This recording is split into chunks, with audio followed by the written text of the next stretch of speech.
Жалпы конституция негіздері курсын қалай оқытамыз деген мәселеге мен ютубта толығырақ сабақ жүргізетін боламын. Дәл қазір конституция негіздерін оқытуды неден бастаймыз? Ең бірінші конституцияның преамбуласын біз оқушылармен білім күні болсын. Конституция негіздер сабағының бірінші сабағында болсын. Тереңінен мағыналы мәнді етіп талдаймыз.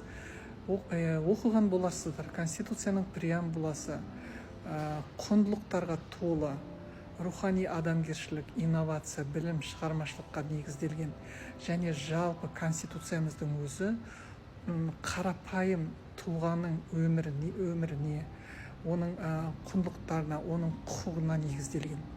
Сондықтан сол бір қысқа мәтінді преамбулада өте үлкен идеялар бар. Мен сол преамбуланы қымыжы етіп дайындадым. Оны да ютубта, инстаграмда толығырақ айтатын боламын. Мына жерде көп айта алмаймыз. Және телеграмда сол сабақтарды тегін ала аласыздар сіздер. Жалпы преамбуланы өзі біздің елімізде болып жатқан саяси идеологиямызды толықтай айқындап берді. Конституциямыз, жаңа конституциямыз біздің мектептегі білім саясатымызды толықтай анықтап берді. Сондықтан преамбуланы оқымай біз аттап кете алмаймыз. Ең бірінші конституцияның преамбуласын біз оқушылармен жіті талдап, әр бір тіркеске сұрақтар дайындап.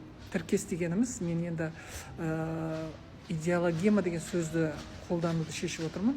Өйткені ол идеологема деген өзі жаңағыдай жалпы идеологияның бірліктері. Сол тіркестерді, әрбір тіркес, мысалға біз тұтас еліміз деген сөздің өзі бір идеологема. Және біздің ата-бабамыздан қалған байырғы қазақ жері дегеннің өзі бір идеологема.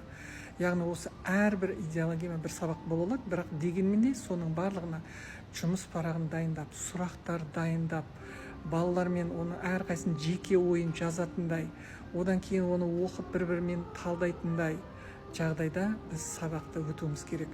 Яғни біз конституция негіздері курсын оқытуды преамбуланы оқып талдаудан бастаймыз. Сіздер өздеріңіз оқып талдап көріңіздер.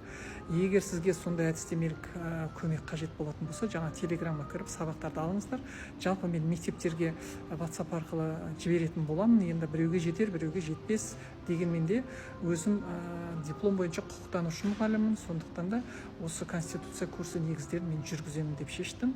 ютубта сіздер сабақтарды көре аласыздар.